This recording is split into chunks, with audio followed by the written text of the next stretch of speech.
said here, this is the first part of a design series where I make Pokemon and other creatures using different design methods.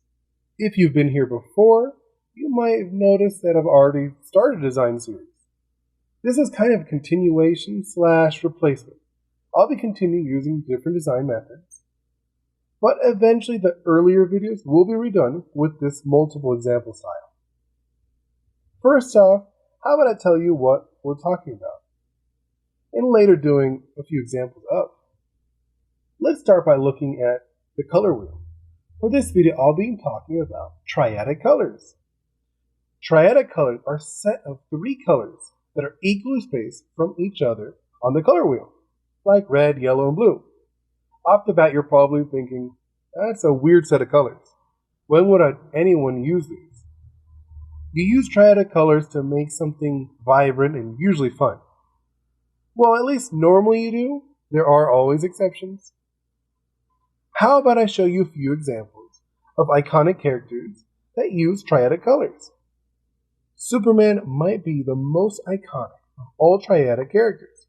Blue primary, red secondary, and yellow accents. Another very well-known Triadic character would have to be Mario.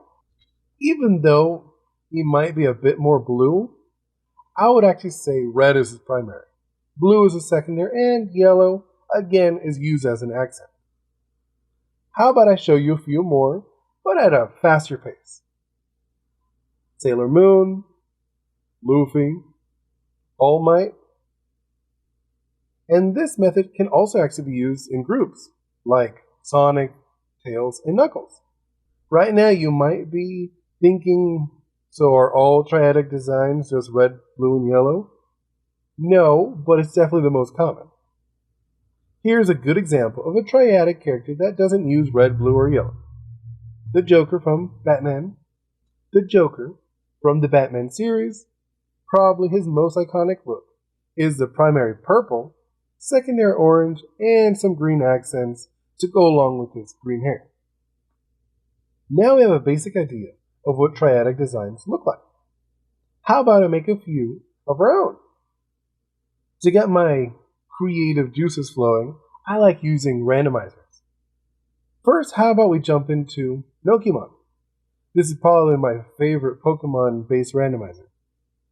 Even though Steel, Rock, Bug, and Ghost typically look like a jumbled mess 90% of the time, I randomized a few times till something caught my eye that could work for a Triadic design. Quickly, I found this cute-looking Pokemon to start off the video.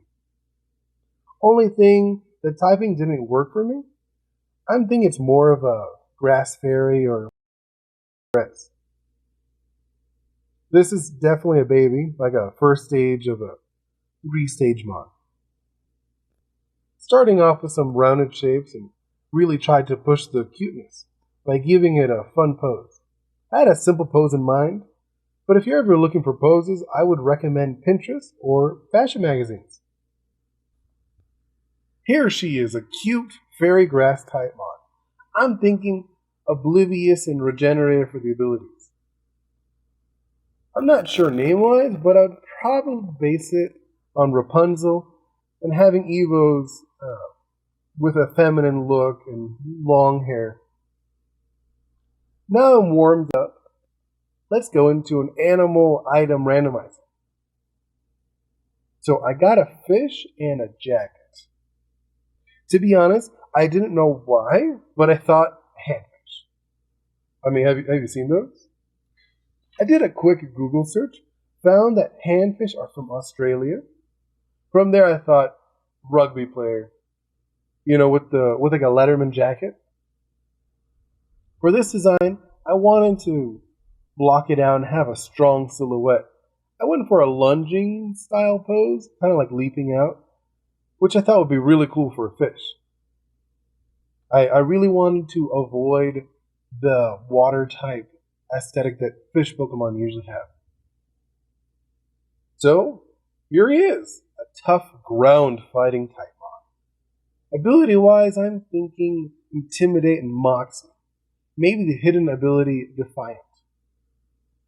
Name wise, probably something about like a brawler or jock. Since I gave it like maybe something around like a Letterman jacket. For the third fakemon design, I decided to use the animal and item randomizer again. This time I got an emu and a commando knife. Almost instantly I was like, this needs to be dark steel type. Emus are infamous for being evil birds with their dagger-like talons. For this design, I wanted to try using a lasso tool to create my silhouette. I'd seen it before, but actually never tried it. Not going to lie, the silhouette came out pretty interesting. Here it is, a dangerous-looking, dark, steel-type mon. Ability-wise, probably intimidate and defiant. Obviously, this is all for fun, and if you have a better idea for abilities, and even names, leave them in the comments. Now for a traditional sketch. I love using randomizers, so I randomize animals and items.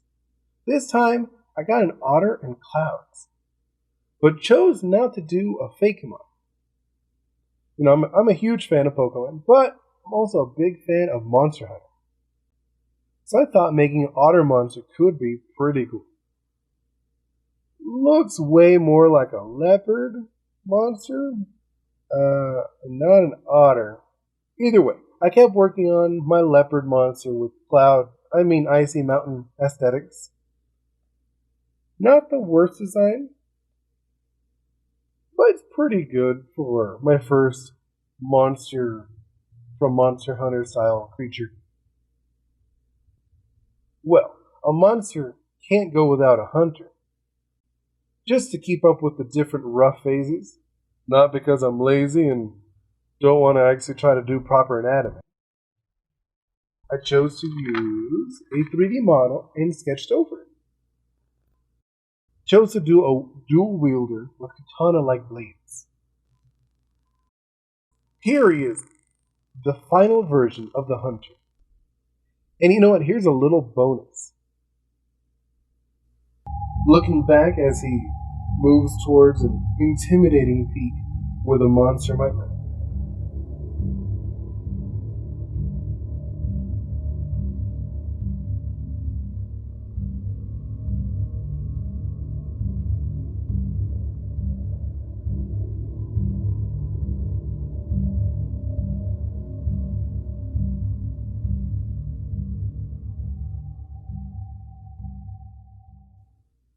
I hope you all enjoyed this video.